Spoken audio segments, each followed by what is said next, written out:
is E&P Reports, a vodcast from editor and publisher. Since 1884, the authoritative voice of news publishing. And this episode sponsored by IQ Audience Plus by Town News. Consumer revenue has never been more important. Digital leaders at media organizations worldwide understand the need to accelerate its growth now. Plus, traditional one-size-fits-all paywalls aren't the answer. They're blunt instruments that treat all visitors the same way. IQ Audience Plus is a smart, dynamic metering solution that empowers media companies to maximize revenue by identifying key audiences, seeding engagement, and growing membership and subscriptions. Supercharge your consumer revenue, grow engagement, and bolster your advertising income now with IQ Audience Plus. Visit townnews.com EP today to learn more. And hi and welcome. I'm Mike Blinder, publisher of E&P. Quick housekeeping. If you are listening to us on your favorite podcast platform, please follow us right now. Watching on our YouTube channel, smash that subscribe button. There's a bell to the right. If you hit that, we will update you each and every time we upload a new episode of E&P Reports. I have a great panel today for our discussion because we're all sales guys. And it's nice to be around brethren sales guys. Even though I publish E&P, my background was radio and TV sales. I came into the industry obliquely, being a digital lead way back in 1999 for one of the first online newspapers. But I love going back to my root in sales. So with me, let me introduce our panel. I've got Jim Brown. Jim, you are president of Borrell Associates. I didn't want Gordon's ugly face on this one. I wanted you because you do have your background was in sales as well, right? Sales and marketing. Yep, and the newspaper industry, as a matter of fact. I spent 20 years working for a newspaper. I cut my teeth mostly in the online side of the business, and I've been with Borrell now for 10 years after having been a client of his for many years. So yeah, pleasure to be here. Thanks, and Mike. We're going to be looking forward to getting your release of that in a moment. I want to introduce Richard E. Brown, not a stranger to E&P, not related to Jim, obviously. Richard E. Brown, head of digital subscriber churn. Interesting title, Gannett and USA Today Network. But you also have a great background, Milwaukee Journal Sentinel. You spent a small time, Richard, in Omaha working for Berkshire Hathaway. Am I correct, sir? That is correct. Did you meet him? Did you meet Mr. Buffett? Did you get a chance? No, I never met him. I never really. I don't think I think I've seen him once or twice, but never met him. A hero of mine, because he had one of the famous expressions you may disagree with: when people are greedy, be fearful. When people are fearful, be greedy. And for some reason, that always stuck in my brain, like many expressions. And I'm really honored to have a new friend of E&P here. And it's nice to have someone from the television side now. Pat Norris. Pat, you are your title is Senior Vice President of Revenue Initiatives at JDA Media. Is that correct, sir? That's correct. Yes, Mike. And your background, though, is mostly in the automotive industry, correct? I grew up in the automobile industry in Cleveland, Ohio, 35 plus years. Over half of that is a managing partner, director, owner, operator, a collection of 5 locations, multiple franchises from domestic to foreign. So, you know what? If you cut me, I'll bleed GM blue blood. but JDA Media is a consulting revenue generation firm, mostly for the television industry. And you've been in tons of markets, right? Working directly on the street with sales reps, helping them obviously, find the most revenue they can, but you're like the automotive expert for the JDA company, correct? Exactly. I'm the JDA car guy. I met Jim back in the late 70s through my broadcast station in Cleveland. And once I got out of the day-to-day, hooked up with him a couple of years ago and have the pleasure to go out and work in everywhere from New York, LA, Chicago, Phoenix, Miami to Paducah, Kentucky. I've been to Paducah. Get to meet a lot of cool people and a lot of auto dealers along the way in this role. So I'm loving it. The Jim he just mentioned is Jim Doyle. That's the JD and JDA. We actually interviewed Jim about 3 weeks ago in this very platform about his brand new book, Selling with a Servant Heart. Yep. I'm going to say it again. I mean, I'm not getting a piece of the action. He's giving every dollar from it away as well. for the homeless, because he's very involved in a lot of organizations, but you really want to find that on Amazon. Jim Doyle, Selling with a Servant Heart. I'm going to swing it back now to the star for the next few minutes, and that is Jim Brown. Jim, I'm honored you had the time to talk with us, because you just released what I consider a really interesting study for the automotive industry. Can you describe it and give us a little background on it, sir? Yeah, I guess I'd start off with saying it's been crazy, right? Everybody knows the last couple of years have been just very difficult, very hard to track, very hard to understand. We've been working on publishing this report, and it seems like it took forever to get it out, but because things kept changing, right? And with the everything from the supply chain to COVID, it's really had an impact on automotive advertising spend. And this report was designed to sort of take a look at what happened and distill that into, sort of something you can understand, some good charts and tables to sort of track where those dollars are, but more importantly, I look forward, because I think as you look forward, there's some opportunities there, definitely for local advertising and for some growth, as the automotive dealers have to change their messaging a bit, as the whole world has changed a bit on that.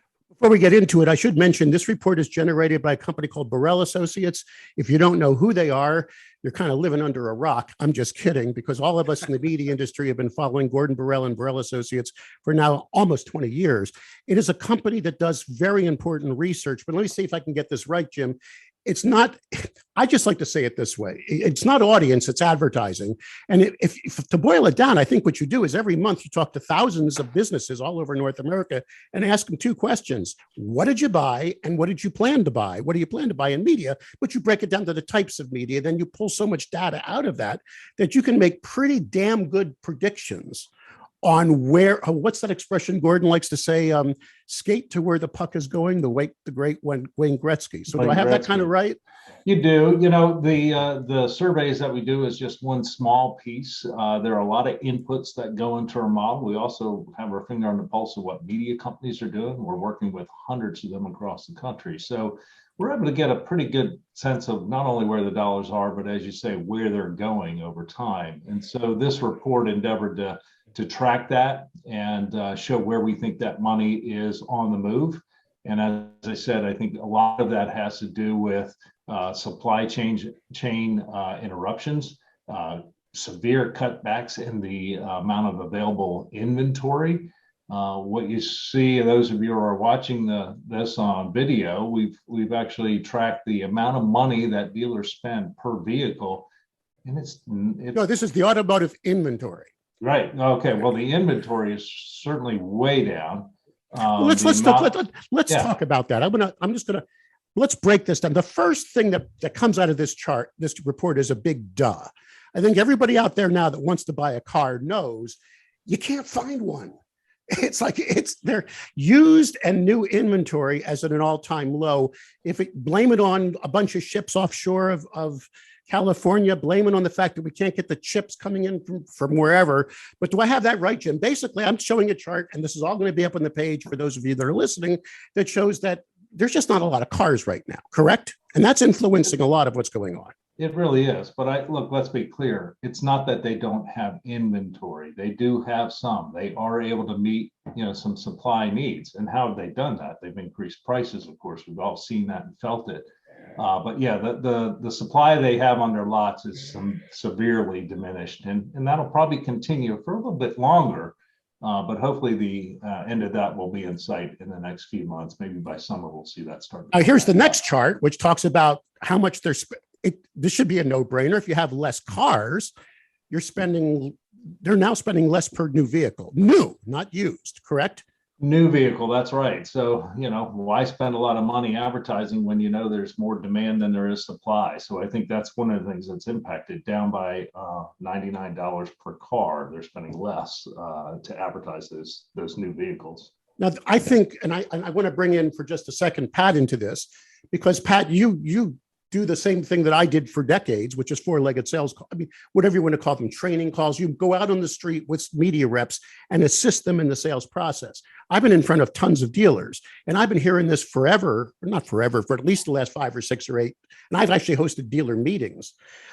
They say they don't make money in the showroom. They make it in the service bay. Sometimes the car can it actually be a loss leader sometimes, Pat? Where they, they're selling it so cheap to get you into the dealership that they try to make it up in the closing room, in the service bay, and what have you. Do I have that right, Pat? Tell me if I'm off base. No, for the most part. And I would make one comment on the dollars per car. Obviously, co-op is generated when a dealer buys a car from the manufacturer. If you're buying fewer cars, there's less co-op dollars being allocated. But, something that a lot of folks don't realize is 50 to 60% of the gross profits of a dealership are generated by their service and parts department. And if they have a body shop. So it's a lot sexier to sell a new car, a new truck. But at the end of the day, it comes from changing oil and filters and repairs and maintenance costs. So up until 2020 and 2019, the average new car dealer lost money in the new car department. Right. Gross profits were negative on the front end of the car, the profit made in the car, and the money was made up on what we call the back end of the car, or the finance and insurance dollars. Now that's swung around a little bit because of supply and demand. Obviously, short supply, high demand. I've seen dealers out in the market that are now putting, dealer addendums, market adjustment tags on the windows of $5,000, $10,000, $15,000.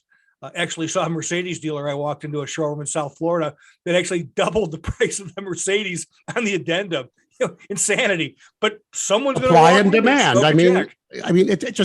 My wife and I went shopping for inventory. We want to get a car, and we basically stopped. We said, we're going to wait a while, because it just didn't seem logical right now. And if you have to pay, you pay. Although interest rates are still low, so financing is still not a bad way to go. But some offset there. There's some offset there. So now, with all that in mind, and that's already been the trend, and then you add this, whatever COVID supply chain, who knows why, supply and demand issue, things have shifted. But then this is what stuck out me in the report, Jim, and I'm going to bring up just for our video viewers. But again, if you're, you can see this on the page where you access this webinar. You do the famous Borrell charts. And what I'm showing now is a chart that basically shows how you break down most media, and you have the legacy media and the direct mail, and the cinema, and all that and more. And you basically, for the first time in like forever, I saw this as crazy, you were actually predicting newspapers will go up in 2022. And how should I pay the people that have taken the lion's share of this automotive money, which is radio and TV, which have for decades, are dropping for the first time in a while. No, radio, you did show some massive declines in other years, but you're seeing, how should I say, for some reason, newspapers are ticking up. This kind of made me feel a little interested. Why is that happening? What is going on? What are you seeing in this trending?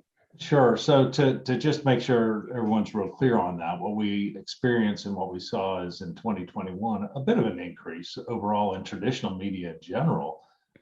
And part of that is this new message strategy that dealers have to put out there, much of which is about securing new inventory, right? They're trying to get people to sell their car back to the dealership. And so there's a need for that. And I think there's only but so much competition they can, almost so much noise they can make in all the traditional media. So some of them have shifted gears a little bit, gone back to print and some of the other ways of reaching an audience to get some of those used cars. So I don't think that's going to last. As you can see, we've showed that increasing in 2021. Increase again in 2022 as we see some of the things change. Forecast there is for about an 8% overall increase in spending in 2022, but most of that will end up being digital increase and only about a 1% increase for traditional media. When we look at digital now, and then we're going to get, and again, these slides will be available to those that are on Spotify or Apple or Google Play. Again, if you go to the page where you found this webinar, you can see we're only using 4 slides today. This is, then I looked at the digital dollars, and there's a lot more to this report, and I urge you to get it from Borrell Associates. We will have the link directly to the report. I'm just giving you the top line stuff. But what's really coming out that we're seeing everywhere is massive growth in OTT. For those of you that don't know what OTT is, I don't know who named this, Jim, over the top, right? It basically means I'm buying an ad, currently only being able to geo-target it across the streaming networks that allow for advertising, like YouTube, Hulu. I can name, there's 100 of them where you can buy target ads. Currently, and again, is a moving target now. OTT is not programmatic. In other words, you're not buying by demography yet. You're buying a certain geographic area, but soon I've been hearing that you will be able to apply the ad to someone by age, income, and other things on the third-party world. Yeah, correct? some of that is already available, Mike. You can already do some of that, but I think what's noteworthy is the amount of money that shifted from just broadcast TV to OTT. In fact, we think another big shift, and you can see this, is the paid search is the biggest bucket and has been for automotive. We actually think that the amount of money they're going to be investing in OTT, any kind of digital video advertising is going to surpass that. So it is an area you can't ignore, huge growth opportunity. And of course, as dealers are getting a lot more precise in their targeting, and that's the promise of OTT, is the ability to do that.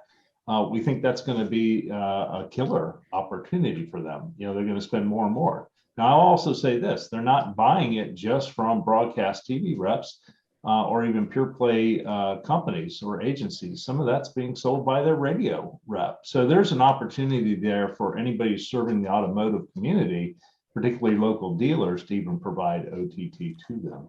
All right, so this brings, let's bring our Richard E. Brown. Richard, you've been in the digital services industry and the digital agent, you've been working on the digital side of our industry for years. I don't want to put words in your mouth. I'm not asking you to speak on behalf of your current company, but as a consultant to E&P, if you don't have digital services now, get them. Is that what I'm kind of hearing here, Richard? I mean, would you say, I totally agree. And there's something holistically that I kind of wanted to point out. And first of all, Jim, I think that you guys did a great job with this report and, kind of like showcasing a concept. And one of the things that I wanted to kind of like just lay over this was something that was very glaring that I could not get around in relations to digital, or just more or less, targeted advertising in general. Granularity and efficiency is what stuck out to me. And here's why, because I think it kind of like plays on two different levels. One, for the case of the dealer, and I think you kind of hit on it for a minute there, where it's like, well, that tick up that you see in news media is more or less kind of like driven by the idea of consumerism and needing that inventory.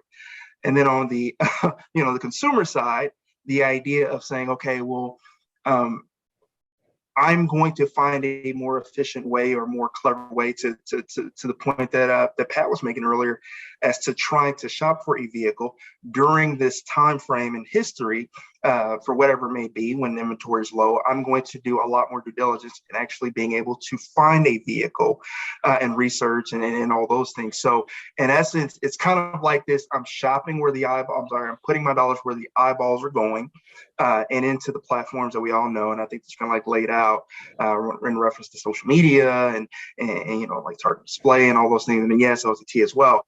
But even that has its own granularity factor, because it's kind of like people are really becoming a little bit more apparent. And this is kind of the idea that the news media has to be nimble in general, but it's becoming more apparent that I can be very custom in what content I put in front of me. And therefore, the dealership then has to become very granular in understanding that consumer behavior, because it changes a lot. And in doing so, I have to be very granular in where I put those dollars, because I'm starting to understand the consumer behavior a little bit more. And it's going to fluctuate, it's going to change, but it's going to kind of like shift a little bit from your traditional norms to get into the idea of like, what is the actual new consumer flow as to how they go about purchasing a vehicle. So it did not shock me at all that, that inventory was down on lots altogether. That makes total sense to me, because I'm like, well, let's go back to Jim for a second on that, because Jim, I think that was well said from Richard, because I see that in all your reports, not just automotive. More and more and more and more advertising categories I'm noticing now don't want to waste their media. They don't want to throw it against the wall and see what sticks, or throw it out there to everybody on a television station or a radio station. No offense to Jim Doyle Associates. I'm saying, well, we really think of ourselves more as a video company, or a TV company these days. So, well, look, there's no doubt the targetability of any message is what dominates right now. The ability to minimize your waste and reach people where they are, when they are. People are in the market. I think it's really interesting. You'll read this in the report that while lots of people think about shopping online for a car, The reality is only 3% actually purchase a car online. That's right. Really? And then if you ask those who purchased a car previously online, will they do it again? About a third of them, a little over a third, say, I'm going to go back into the dealership. So it's interesting because when you think about the messaging, which is, I think, front and center here in this conversation, the messaging these dealers have, it's changed. And I, as recently as last night, watching Wheel of Fortune and Jeopardy, my wife and I saw an advertisement that was right to the point of saying, come in our dealership. You can actually see somebody, you can talk to somebody, you can test drive a car. And that consumer experience and being able to go in and experience a dealership and the vehicle and the brand is very important. I don't think it's gone away. And it's one of the reasons why I think you'll see dollars in some cases shift around a bit as that messaging needs to be conveyed through different means. Video I was going to swing this to Pat, but Richard, you've been nodding your head for those that are watching the video. So you concur that we should be shifting our focus now, not just to granular purchasing, but the messaging has to start changing as well. We got to be nimble in that case as well. I cannot overemphasize something that he just said that was very important for listeners. In essence, and I'm going to try and paraphrase here, but one of the things that I just heard in a way was the idea of still being able to humanize the message a little bit, especially during this time, because in essence, right, everything that you said as far as somebody coming into the dealership, becoming more familiar with the concept, because people will buy based on a concept of emotion, right? Like you still can make purchases, right? Due to the fact that, hey, I love the color, I love the size, I love, it fits my thing, all those things kind of still playing hand, but becoming more efficient and being able to kind of understand, okay, what is it we want to do first? And then who's been that brand behind this entire kind of journey of me researching before I get to that dealership, and then ultimately being comfortable and justifiable in making that purchase, I think is a message that I think was just echoed very eloquently by you. So I want to hit home on that. All right. So Pat, let me ask you, Pat, the ecosystem of the automotive industry, at least as I've seen it, when we make our appointments with auto dealers, has been, you do get into a marketing person within the dealership. It's not as agency driven as other categories, correct? They tend to have their own in-house people you can talk to. Pat, you're nodding your head. Have I nailed that correctly? Well, you know what? Listen, in my day-to-day dealership days, I had agencies only as gatekeepers. But make no mistake that the ultimate decision was made by me or my general manager as to what happened. So, that was just a way, hey, let's call Joe over at Classic Marketing, and he thinks it's interesting, he'll tell me. So they just served as really gatekeepers. And then, somebody sort of played quarterback inside the dealership to coordinate those efforts that the GM or the dealer signed off on. So that's when you're making an appointment with an agency, and I stress this all the time, you're not making a sales appointment, you're making a negotiation appointment. If you define sales as a solution-based process, where you go in and learn a physical need and provide a solution, when you're going into an agency, odds are the message has already been created. Correct me if I'm wrong, and they're just negotiating the buy. Because they're not going to say, wow, we were stupid. Our creative people didn't understand what the newspaper knew. We'll take that idea to our client. But you have the ability to sell a message at a car dealer. That's the first thing I think we should get across. Pat, you agree with that, correct? You have that ability.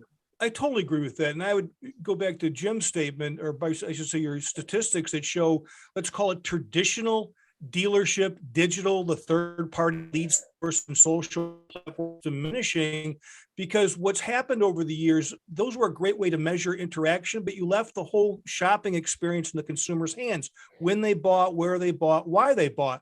And there was no way to differentiate yourself as a dealer unless it was purely by price. Go on to, any sort of third-party lead source, and it's sourced by who's either bought the premium package at the top or who's got the cheapest price, race to the bottom. So what the video and other, and I'll call them traditional solutions, offer is the ability to differentiate your dealership. It's a way to, as Rich said, to humanize the message, to say, this is why you should buy from us. This is where you should buy. Okay. To stimulate the market. Digital, no one goes to Google and says, surprise me. So somebody said, has created the interest to go to Google to find the information, not going to Google to say, Google is an active marketplace. Car. You don't go there to find, you go there with a need. So Rich, yes. so before we get into, because I want to get into this now, because I love where we're heading. We're heading back to sales 101. Nothing changes. If you do your job as the proper representative of your media company and ask the right questions, you can win business. But we interrupted Jim because I wanted to get into this first. Now, Jim, you asked them specifically what messaging they want, right? Or what they're shifting to. Are you allowed to tell me, or do you have to buy the report? Sure. No, look, I'll share it with you. And it's probably no surprise to most people that front and center is they want your car. They want to buy your car. Look, local dealers are competing with the Carvanas of the world who are out there actively saying, I'll buy your car.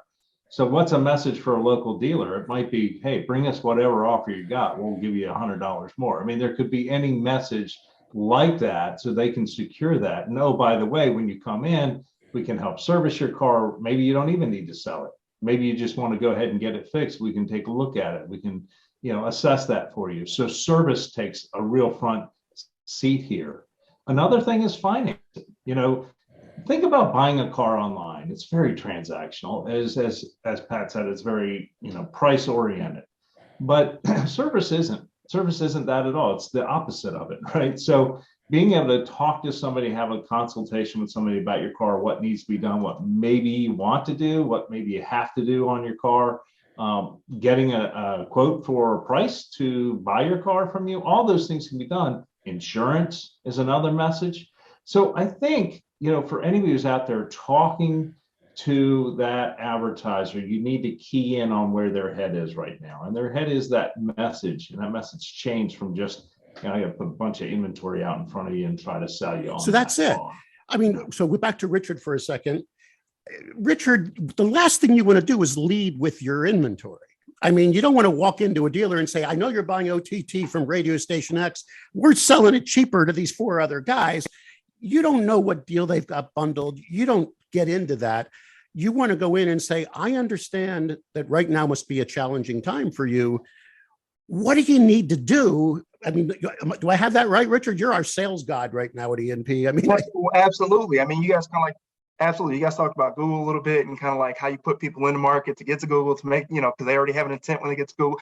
You're right. And I think that there's a reality there that exists that, I've kind of like spoken to before, where it's like, if everybody's selling the same thing, if everybody's got the same hamburger, what makes you stick out? And I think that idea of being able to kind of brand yourself or brand your brand, so to speak, as to, I am that local source of comfort, of ease, of understanding your human, where you at as far as a human, your family, what you're thinking about right now, feel trusted, right? I am going to be this source that might say, I love a car dealer like, hey, look, we're always going to be able to do what we can for you. You come here, you can trust me. People will buy from who they trust, and they have to associate that with a face, with a brand, with an environment, with a concept. And by the way, too, I have affordable cars for you in the range. And by the way, too, we have a great service lot. We have we have great offers, but also too, we have places for, daycare, like your kids can play, and, we have toys there, and, we have mechanics who are honest, who have families. They're going to make sure that you're taken care of, whether it's your husband or, your wife coming in, whatever the case might be. We're going to take care of you. And right. I would be willing to spend a little bit more from your brand if you create that perceived value here in my mind before I even get to you, because that's, by the time I'm getting there, it's great. Let's swing it up to Pat then. Pat, I came through radio with Jim Doyle, and I forgot to tell you, Don Fitzgibbons, know him as well. the guru of advertising. I was his program director, guru of ads. And I, when Jim and I came from the same radio group with Don, and we all went off in our own fairy ways. But correct me if I'm wrong, when you go into a car dealership, we used to say in radio, when you own the creative, you own the customer. So when you're representing a TV station, what happens if you're not in charge of the creative? Did you try to steal it and say our production company can do a better job? Or, I mean, what if the creative is already done? How would you negotiate getting a piece of that buy, if I may ask?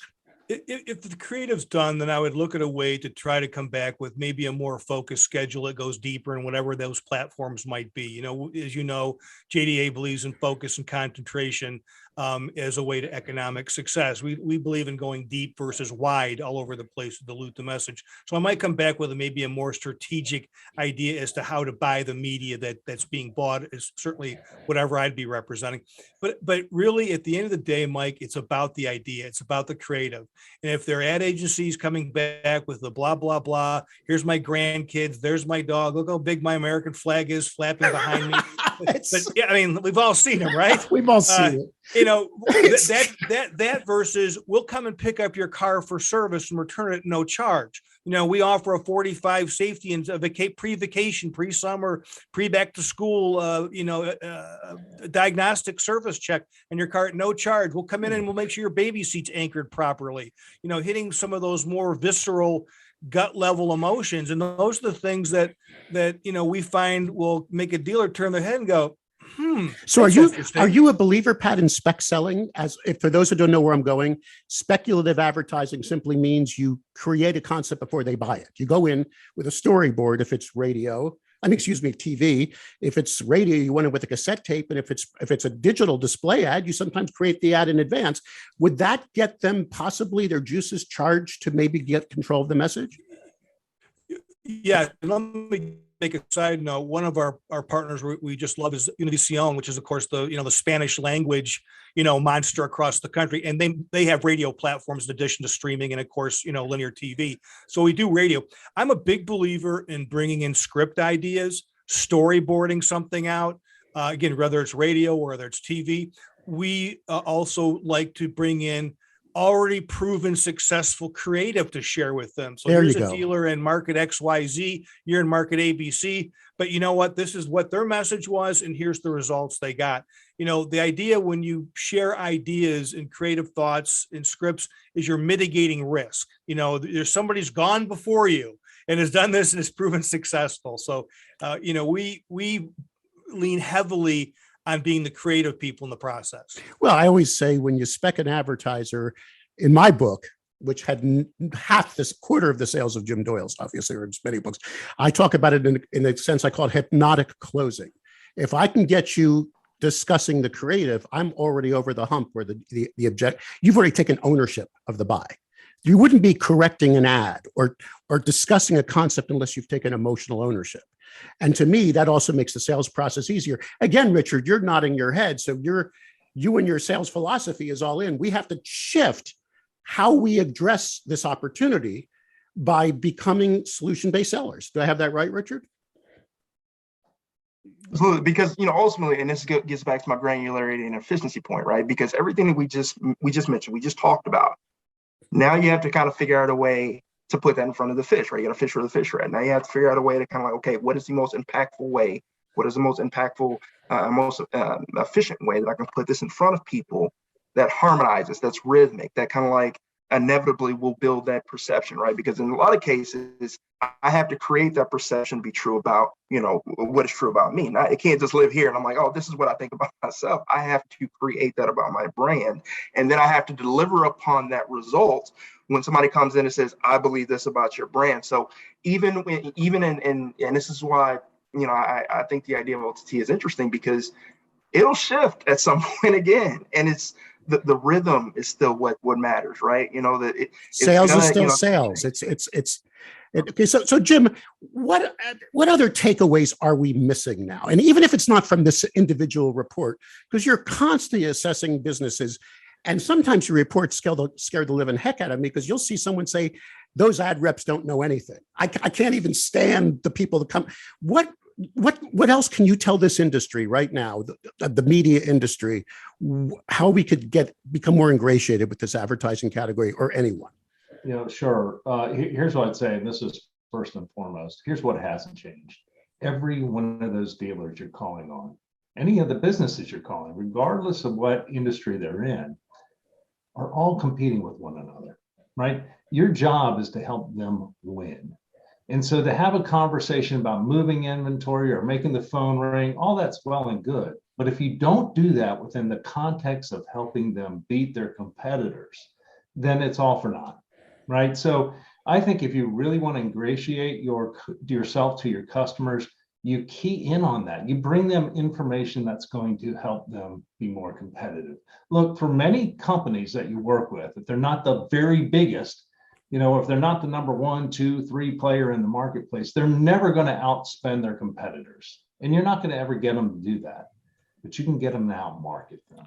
And you can do that by bringing really good ideas and being very thoughtful about how to beat that competitor.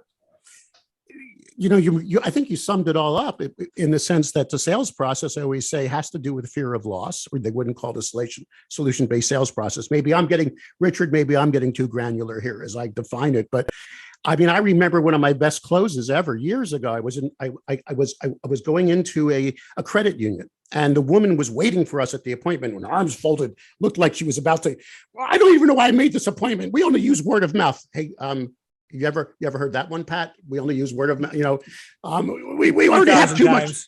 We already have too much business, like every objection of the world. And the guy that was next to me this was Erie, PA, from the media company, you could just see it was like a balloon that was just, deflating. And I just said, ma'am, thank you. You know how you agree with an objection? Thank you for not wasting our time. I'm busy. They have me singled. You're busy. But can I just make one statement on the ride over here? And it only took 12 minutes from the TV station. I mean, in this case, the newspaper. I counted 8 banks. Is this like an overbanked market? And the moment I got into competition, Jim, the dialogue ensued, because it really is all about market share, right? There's only so many customers in a market. Unless you're making new ones, you got to fight for each one. Is that right, Jim? Yeah, I think that's exactly right. The second point I would make in respect to dealers is, what's the next big change coming? It's electric vehicles, right? Yep. We know that's on the horizon, and it might be small now, but it'll happen before anybody realizes it. That shift is going to cause just so many ripple effects throughout the industry. And one of the things that's going to happen, if you want to buy, how many people have actually driven an electric car? Most have never even driven one, yet they're hearing about them. General Motors, I was at a Radio Inc. conference in, I think it was November, December, and the CMO for GM was at the conference talking about the number of new vehicles between now and 2025 that are going to be released that are electric. That's going to be a new educational opportunity for consumers that dealers want to be front and center in. So I think that's, it's another one of those message things to be plugged into and to be thinking about, how are you going to help them do that? And I couldn't agree more with the spec creative. Go in there showing them, what kind of messaging they need to have. And if nothing else, let them poke holes in it. Then you're having a dialogue, right? Oh, God, yes. Yeah. The great Ron Frizzell, who taught me and Fitzgibbons, that was the name I mentioned earlier to Pat there at DeSalle, used to say, when they say they prefer the green in the ad, you should actually say, isn't it funny? I like the red, and let him defend it even more. No, okay, you win. Yeah, hook it in. Pull it in. I love when a potential advertiser, well, I'd probably say it like this. I go, well, how would you say that? You know what? And then we go back and forth a little bit, but all of a sudden they've taken out of the creative. And now part of it. And they own it. So let's bring this all home. I have snarky fans that tell me we go too long on these things. I'm supposed to keep it within 30 minutes. I don't know why, but that's what they tell me. I don't know. How long do your podcasts go at Borrell? You guys keep them at 20, right? Oh, if that. Yeah, we try to keep them really short and sweet. So yeah, we've already bored half our audience. Wrap it up, Mike. We're going to wrap it up now. So let's go back. Of course, we'll start with the JDA. We're going to stay with Pat. Pat, you've got this automotive background. Your number one takeaway and advice you wouldn't give our audience now in order to take advantage of this tumultuous changing opportunity that we see for this year with automotive? I think, one of the things that I've been talking about now for about a year and a half is that dealers need to think about pivoting. I think they're smart enough to know that even if the manufacturers went to full capacity today, it'd be a year before they could build up a 60-day supply of inventory. So the chip shortage, we all hope sooner or later, most likely this will go through at least 22. I think the biggest takeaway I would have is to look at the other profit centers, and the Borrell report was spot on. Service, parts, of course, body shop, buying used cars off the street, and trying to get, I would try to get every person I could into a lease as a dealer right now, so that I have a sort of a demarcation in 3 years when they're going to need another vehicle, and create a used vehicle opportunity for me. Totally. Ideas, They hate when you ideas pay. win the day. They don't like the guy that wants to pay cash. They want the guy that they can track through the payment system to know when the car. I agree with you. Okay, Richard, final takeaways and advice for our audience today. People don't always remember what you say, but they always remember how you made them feel in that moment. And I think that the reason this comes to mind is because I had a great leader who told me once, I don't, advertising is on holograms, we are going to adapt to it. Exactly what we've kind of like been talking about in regards to like being able to leverage all of these points and all of these profit centers. You have to be able to kind of make that connection on a human level. Therefore, letting it kind of like build up into a long game plan as opposed to just that immediacy of like, come in today, we got this concept today. They are going to much more remember the idea of who you are and what you stand for. And then from there, everything else, hey, look, I'll come in and I'll buy, you got a lifetime car buyer.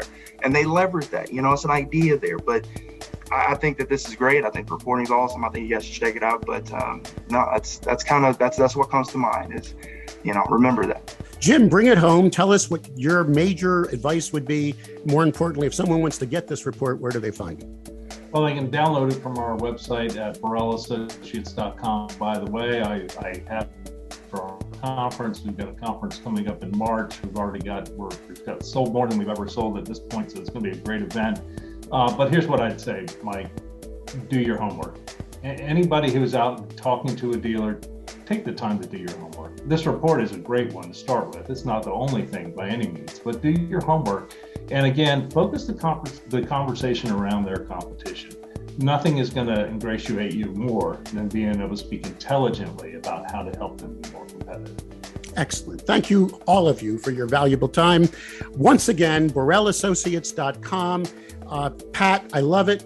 I hope we can bring you back for other interviews. I think your knowledge of this industry and sales in general is great. Richard, can't wait to see what you contribute for our February issue. I know our editorial team loves what you've been writing. And of course, you'll tell Gordon that you did. I'll tell Gordon you did an okay job, Jim. Is that okay when I speak? No, I'm kidding. We really appreciate your support and help, Jim. We're a big fan of your work. And yes, I am going to the Borrell conference in Miami in March. And it is where the elite meet to eat. You got to be there. It's a great show. I'll buy you a steak, Mike. I'll buy you a steak. Down there, it's going to be. Everyone take care and stay well. Thanks. Thank you so Mike. much.